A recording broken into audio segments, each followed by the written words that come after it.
Bismillahirrahmanirrahim. Assalamualaikum warahmatullahi wabarakatuh.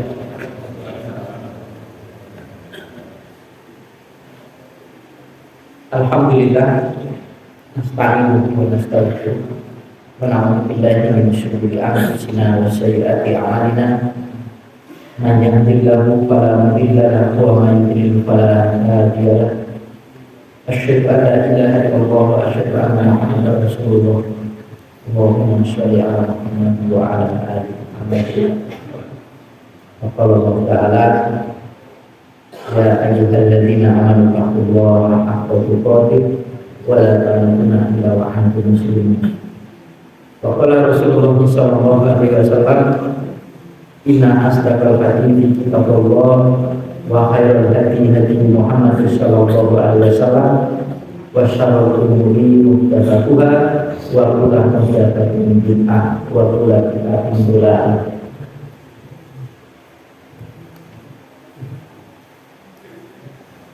Saudara sekalian, semoga marilah kita lanjutkan kembali untuk malam hari ini pembacaan kitab Sahih Bukhari. Masih melanjutkan di kitab Al-Iman, kitab Iman. Terakhir sudah saya bacakan di bab yang ke-10, hadis nomor 17. Di bab yang ke-10 adalah tanda daripada keimanan seseorang itu cinta kepada orang-orang Ansor, ya. Mencintai orang Ansor itu bukti kecintaan. Karena apa? Orang Ansor itu juga orang yang dicintai oleh Rasulullah SAW. Kalau Rasulullah mencintai, kita pun juga harus berusaha untuk mencintai. Baiklah, kita lanjutkan di bab yang ke-11, bab tanpa penyebutan. Di bab yang ke-11 ini, hadis yang ke-18. Haddatsana Abul Yaman qala akhbarana Su'aibun al-Zuhri qala akhbarani Abu Idris A'idullah ibnu Abdillah ana Ubadah bin Samit radhiyallahu anhu kana syahida badrun wa huwa ahadun nuqa'i lailal aqabah. Telah menceritakan kepadaku, Abu Yaman berkata, dia telah menceritakan kepadaku Su'aib dari Zuhri, dia berkata telah mengabarkan kepadaku Abu Idris A'idullah bin Abdillah anak Ubadah bin Samit radhiyallahu anhu. Ubadah bin Samit ini suaminya Ummu Haram. Dia punya itu namanya Ummu Haram, dan Ummu Haram ini saudara sepesusuan dengan beliau. Maka sering ketika beliau itu datang ke rumahnya si Ubadah bin Samit ini, Rasulullah sering, ya istilahnya itu ya kayak nama dalam kesusahan itu kan jadi mahram dengan beliau.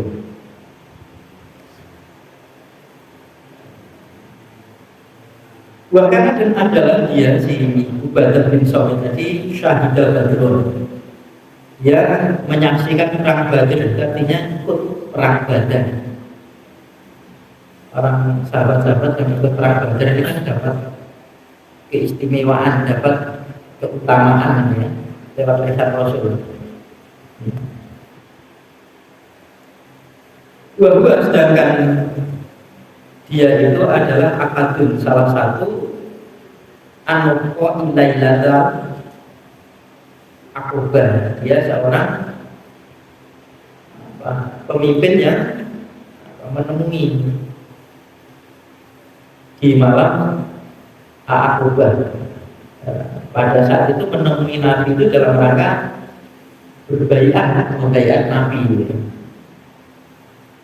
Anna Rasulullah sallallahu alaihi wasallam, bahwasanya Rasulullah sallallahu alaihi wasallam qala bersabda, Wa haulahu, dan di sekelilingnya beliau itu isobatun min ashabihi.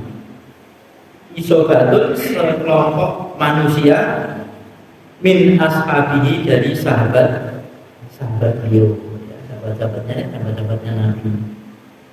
Jadi saat itu ketika beliau bersabda, itu di sekelilingnya Nabi itu ada sekelompok orang-orang sahabat Nabi.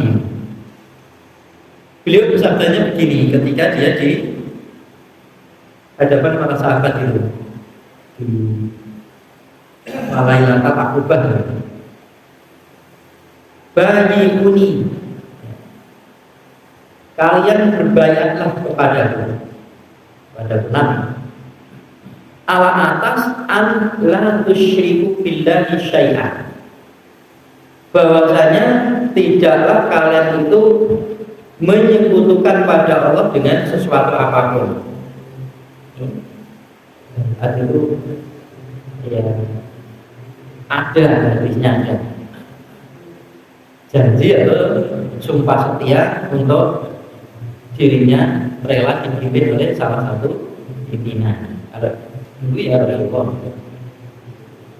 Jadi dia membaiat pada Rasulullah, disuruh supaya baiat supaya tidak menyekutukan Allah dengan sesuatu apapun. Yang kedua, wala tasyriku, dan janganlah kalian itu mencuri. Wala tasnu, dan janganlah kalian berzina.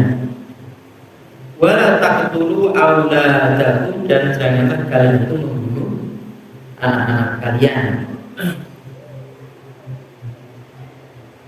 Wala ta'tu bi buhtani, dan janganlah kalian mendatangi kedustaan. Mendatangi ya melakukannya kedustaan, taftarunahu, ya kalian itu membikin-bikinnya kedustaan tadi, banyak aidikum wa arjulikum, di tangan-tangan kalian, di antara tangan-tangan kalian dan kaki-kaki kalian.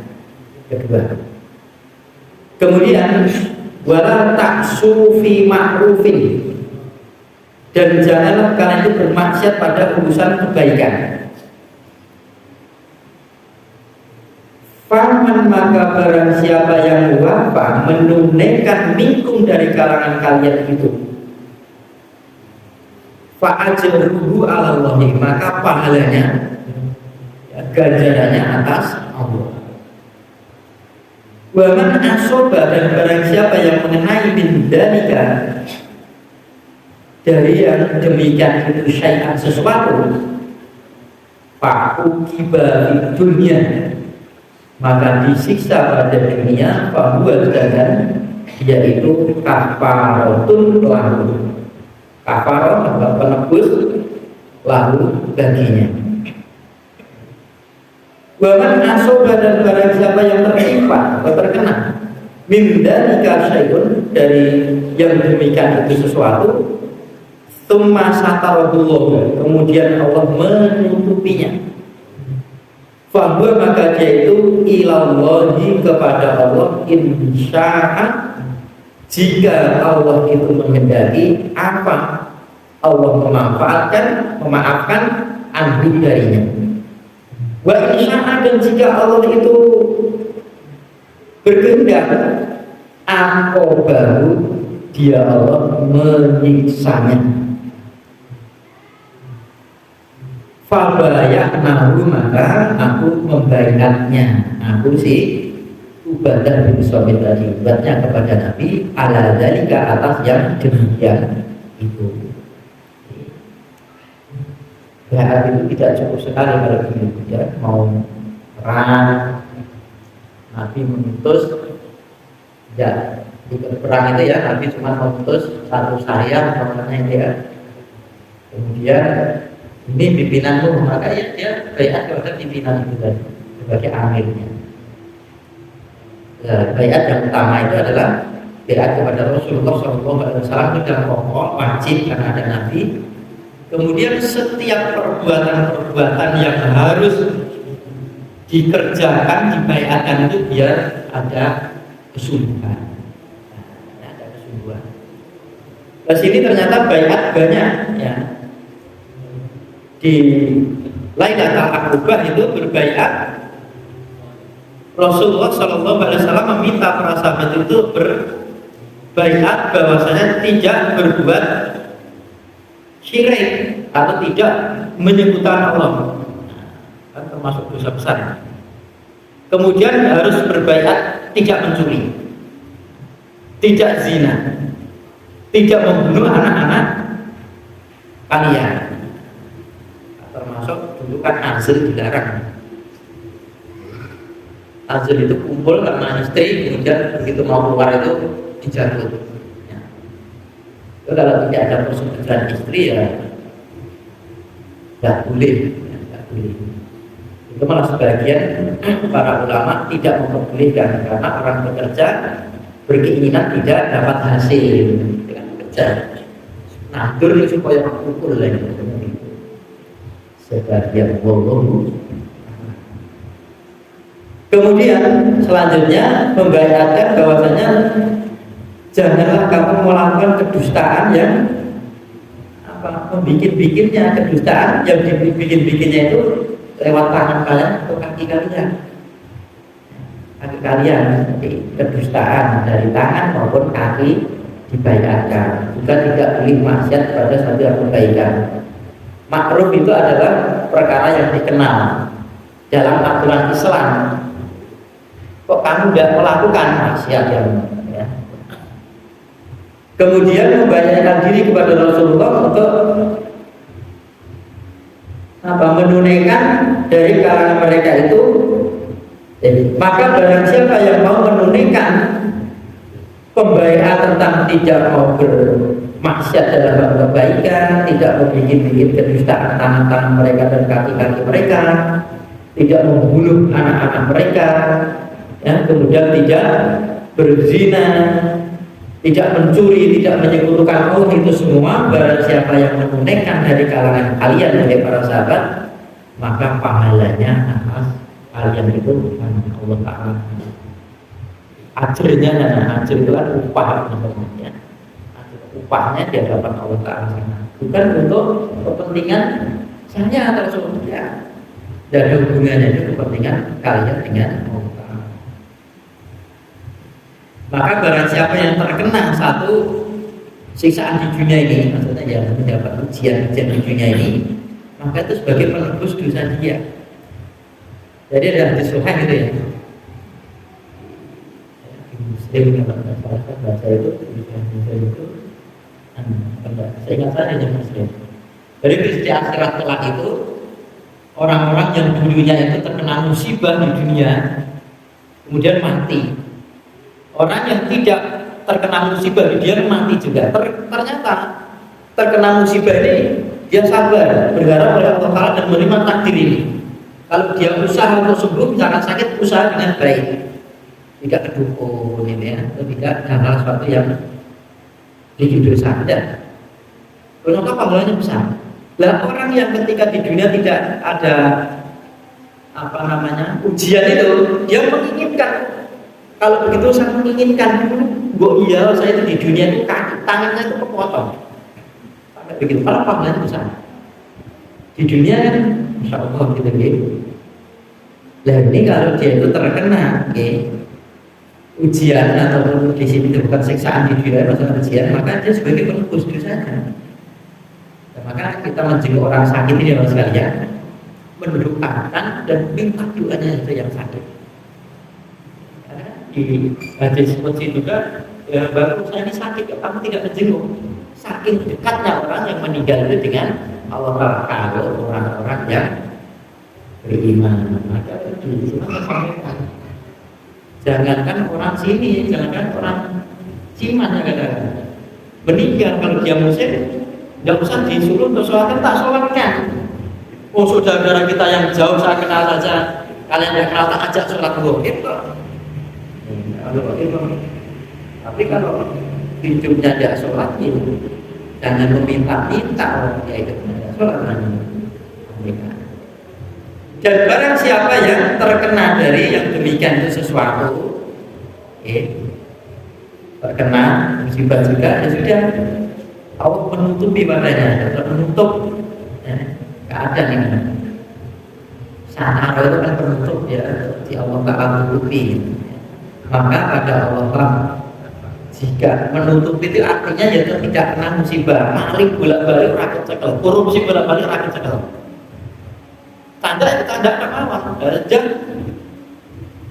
polisi koncone, hakim ya koncone, lalu kan gitu. Terus punya saudara mungkin UPN, punya saudara menteri, presiden kewenangan kita tidak merampok, baru ditutupi oleh Allah Ta'ala ini seperti ini sampai dia mati orang kecekel dan seperti itu. Aku dalam urusan selalu menang. Ya sudah, jika Allah mau memaafkan sudah maafkan. Tapi jika Allah tidak memaafkan sudah, nanti di akhirat sisa. Insyaallah. Nah, baru seperti itu. Nah, maka bukan berarti orang berbuat dosa terus selamat aja di dunia. Saya ini sedang disenangi oleh Allah. Tidak, aku sama menyekutukan Allah. Saya buka pangkalan ke dukun malah bedel ya. Pak amal insan idza mabtala rabbuhu fa akramahu wa na'amahu fa yaqulu rabbi akraman. Dan terkena kebaikan rezeki ditambah, wah ini Allah lagi senang sama saya, itu suka sama saya. Bahasanya begitu. Inna Allah yu'til mala man lam yuhibbu ma yuhibbu wa lam yuhibbu. Allah itu memberikan harta di dunia ini orang yang disukai ataupun tidak disukai, orang yang dicintai maupun tidak dicintai, harta itu dikasih. Walam yu'til imana ila ma yuhibbu, tetapi Allah tidak memberikan iman kecuali kepada orang yang dicintai. Nah, kita pahami ya semacam itu. Maka kita kafir, musyrik malah dunianya angke. Karena orang beribadah itu hujannya itu. Jadi kalau orang berbuat dosa kemudian Allah menutupi di dunia, ya sudah, ada terserah kebijakan Allah. Kalau bisa Allah mau memaafkan ya sudah. Kalau enggak, kita ya kalau dimaafkan, kalau enggak. Bukan berarti meminta kita itu supaya mendapatkan musibah di dunia tidak. Bagaimana ketika kita ini datang ujian di hadapan Allah Ta'ala, musibah dari orang beriman, maka bagaimana mensikapinya itu saja kita. Ini menunjukkan bahwasanya banyak itu ada di zaman Nabi itu. Saya sampai mengatakan la bai'a fil Islam. Tidak ada bai'at dalam Islam. Ada dalam bai'at. Betul bai'at sopo. Ayo. Sekarang sudah kita lihat ada di bai'at itu. Bai'at apa, urusan apa? Sekali dia memilih bai'at tidak bisa melepaskan bai'atnya. Berarti ambil saya itu berbuat dolim pada saya sudah. Apa yang menjadi dia dolim? Urusannya dia Allah Ta'ala, sementara kamu diperintahkan sesuatu yang baik, nurut. Ya, selama dia masih melakukan sholat itu, tapi itu yang dikatakan adalah amiril mukminin. Ya, sholat dipilih lewat aturan Islam, ya sudah itu. Kayak si Yusuf Hajat As-Saqafi, pemimpin, masya Allah ya, jadi pengis lah gitu, tapi ya tidak boleh berotak, isinya sabar karena sudah membayar kepada dia, tidak boleh berbuat pendeta. Paling tidak ada yang ditunggu-tunggu di kalangan umatnya Rasulullah Muhammad SAW ini dengan hadirnya seorang imamul agung, paling tidak. Tapi kalau ada saudara-saudara kita itu, kalau itu karena belum ada perkumpulan, ada biar kita ada yang memimpin, yang dipimpin orang lebih pintar dari kita, tak angkat kamu jadi pemimpin supaya membimbing kami, tak baiat itu. Tapi kalau ada Imam Atum bubar itu harus kembali ke satu. Ini kalau pendapat seperti itu.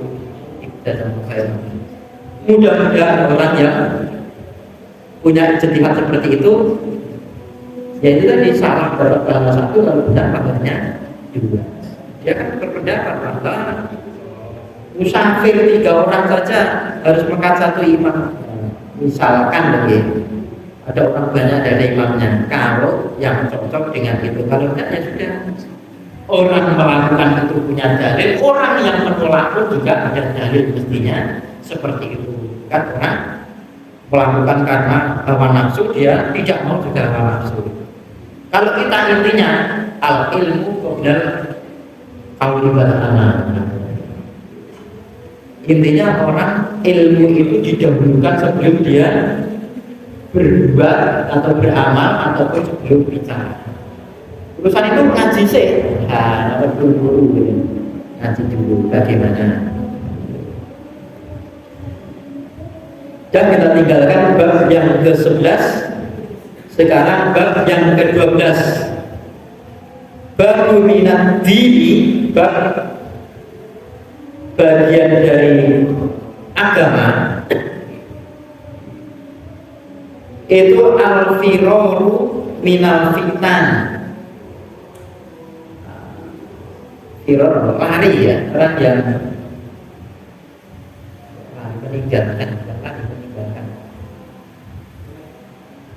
meninggalkan ya, lari dari fitnah. Fitnah itu bukan fitnah bahasa Indonesia. Saya difitnah itu, fitnah itu ujian. Ujian, maksudnya ujian bukan ngomongnya tidak benar kemudian ditujukan itu fitnah, bukan. Itu ya, fitnah itu ujian ya, fitnah bukan ifki itu kabar bohong ya. Hari ini yang dikatakan fitnah adalah ujian. Jadi orang yang bagian dari agama mereka, orang yang lari dari fitnah, membawa agamanya supaya agama tidak terfitnah, itulah yang dinamakan orang uzlah. Hidup sendirian itu uzlah. Gunung-gunung sampai dia makan akar-akaran. Kalau kita makan akar-akaran tidak sulit kan? Telur, pohon, akar-akaran. Lalu saya ke gunung ternyata disusul orang. Ada temannya, dan namanya ya tidak menyendiri pada temannya. Uzlah punya istri, gitu. Uzlah kok desa namanya tidak menyendiri. Menyendiri itu betul-betul satu. Karena sudah perkelompokan yang ada, dia tidak bisa berbuat apa-apa, maka dia ya uzlah saja. Kekurangannya orang uzlah ini nanti ilmunya tidak bisa dimanfaatkan oleh orang lain. Kalau sekarang sulit pak uzlah menyingkiri begitu. Baik, hadis yang ke-19, haddatsana Abdullah bin Maslamah an Malikin an Abdurrahman bin Abdillah bin Abdurrahman ibni Abi So'atan an Abi Sa'id bin Khudri annahu qala. Telah menceritakan kepadaku Abdullah bin Maslamah dari Malik, dari Abdurrahman bin Abdullah ibni Abdurrahman, cucu sama kakek namanya sama. Ibni Abi So'an ini nama orang. Nama-nama orang itu kan kalau kita dengarkan di Jawa gitu, kayak ujung-ujung kok sok-sokan. Nah, sama saja mungkin orang Arab dengarkan kita jeneng kok Parman, jeneng kok Mitro, gitu sama. Dulu tuh di sana. Dari bapaknya, dari Abi Sa'id Al-Khudri, bahwasanya si Abi Sa'id Al-Khudri ini berkata, kalau Rasulullah Sallallahu Alaihi Wasallam, bersabda Rasulullah Sallallahu Alaihi Wasallam, yusiku hampir ayakuna, bahwasanya menjadi atau ada khairan, kebaikan, mali harta al muslimina, orang muslim itu gunanun kambing, Jadi yusiku an yakuna khairul malil muslimin huna. Hampir-hampir bahwasanya ada paling baiknya hartanya orang muslimin itu kambing. Hampir semua Rasul itu rata-rata mengembala. Rasulullah sendiri juga mengembala. Bahkan Nabi Musa itu dia nikah itu mas kawinnya mengembala, dia nikahi anaknya Nabi Su'aib, mengembala kambing 8 tahun, disempurnakan 10 tahun. Hampir kosong yang zaman dulu.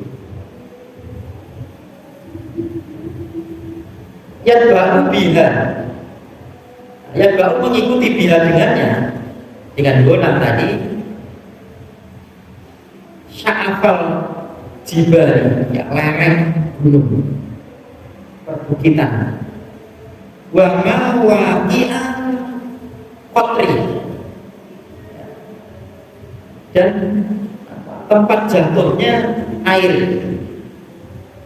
hujan, tempat jatuhnya hujan. Ya filu dia itu memisai, ya filu dia itu lari, ya, atau misai bidini dengan agamanya minal fitani, dari fitnah. Jadi Rasulullah ya, hampir-hampir paling baiknya hartanya kaum muslim itu yang kambing itu yang dia bawa ya, diikuti ya kambing itu ke lereng-lereng gunung di tempat itu tadi turunnya tetesan-tetesan air, tetesan-tetesan air hujan. Di tempat yang terkena hujan. Kalau bawa kambing ada hijau-hijauan ada begitu. Disebutkan lereng gunung itu bagaimana lereng gunung di sini. Kalau jalan gunung itu yang pasir, batu. Pasir batu. Katanya orang-orang yang sudah ke sana itu.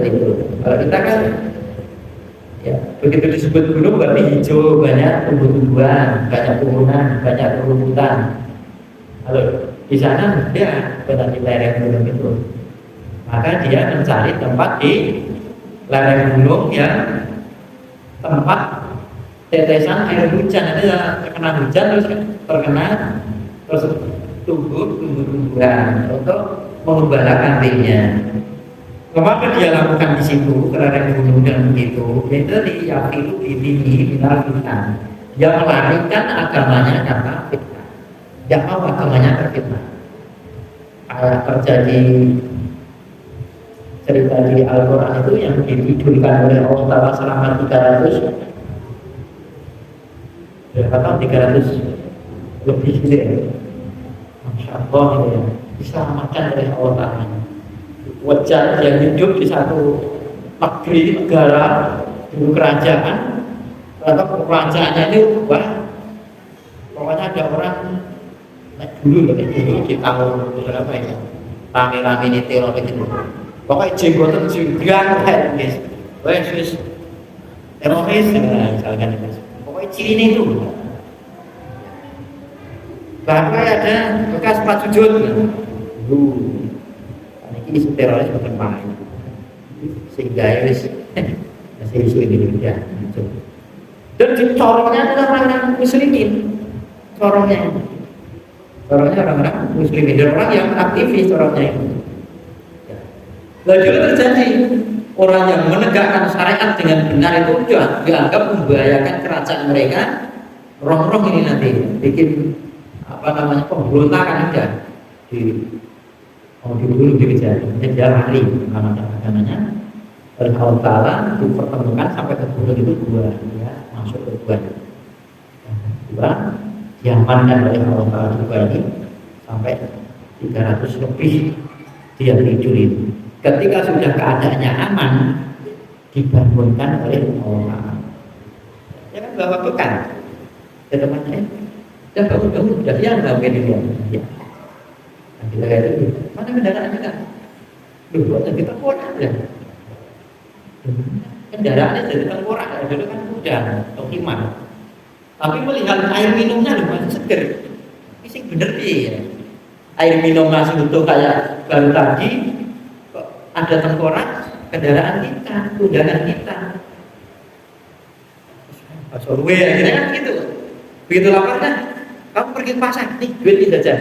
Sampai di pasar belum, ini duit serah payu masih tahu ratusan tahun yang dulu lagi.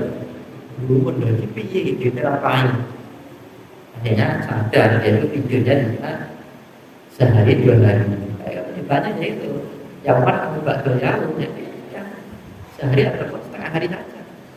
Tidurnya dan selamatkan oleh Allah. Keadaan saja merasa aman ya sudah, ganti kepemimpinan, bisa jadi seperti itu, mempertahankan agama.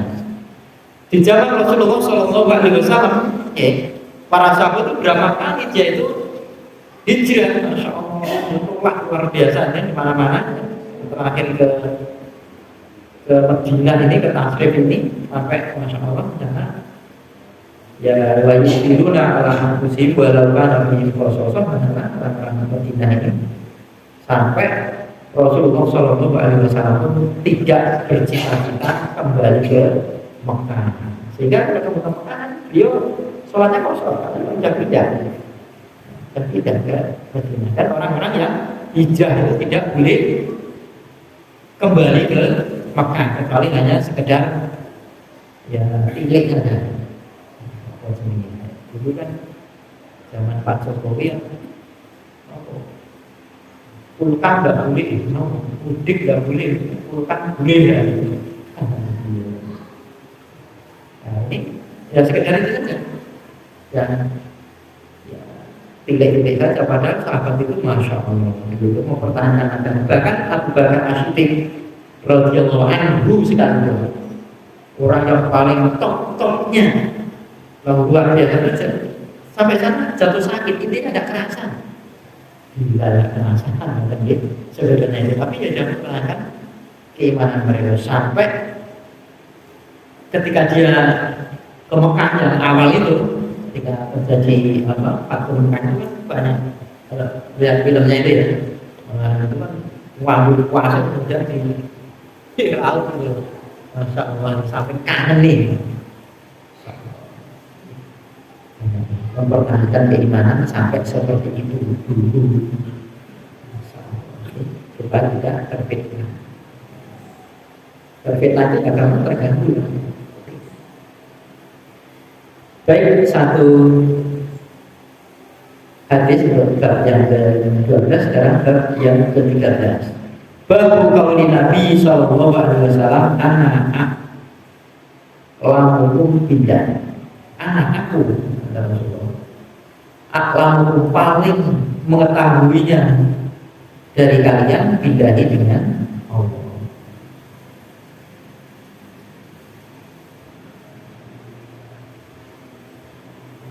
Wa anal ma'rifat, dan bahwasanya makrifat pengetahuan, pengertian al-qalbi, hati, liqaulillahi ta'ala, pada firman-Nya Allah Ta'ala, walakin yu'akhidukum, dan tetapi yu'akhidukum, dia Allah mengambil kalian atau bima dengan apa-apa yang kasabat diusahakan atau diperbuat dulu nanti kalian. Potongannya potongan itu betul.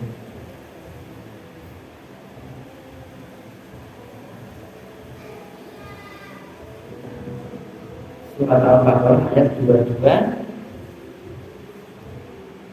220.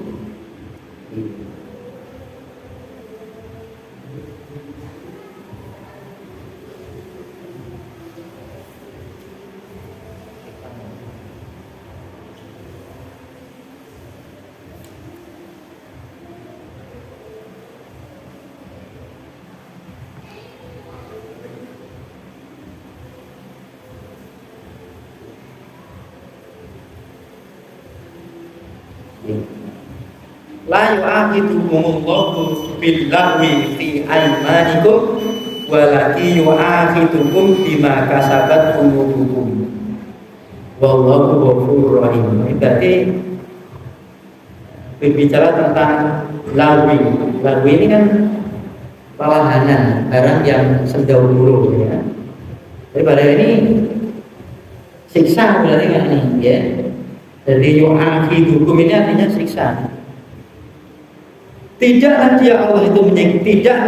Allah itu menyiksa kalian dengan ketidaksungguh-sungguhannya kalian pada sumpah-sumpah kalian. Jadi sumpah guyunan itu. Sumpahlah saya orang lain bagian. Maka tidak disiksa oleh Allah Ta'ala. Akan tetapi Allah Ta'ala menyiksa sumpah-sumpah kalian apa yang kamu usahakan bima kasabat qulubukum, apa yang kamu usahakan dalam hatimu, kamu niatkan dalam hatimu. Jadi kalau sumpah bulanan itu tidak dianggap oleh Allah Ta'ala. Sumpah itu kan harus pakai wallahi, tawahi, billahi dan gitu. Kalau sumpah kan itu. Jadi Bapak sekalian, itu Allah dan kamu nyiksa. Insyaallah kita lanjutkan di pertemuan yang akan datang, insyaallah. Dibaca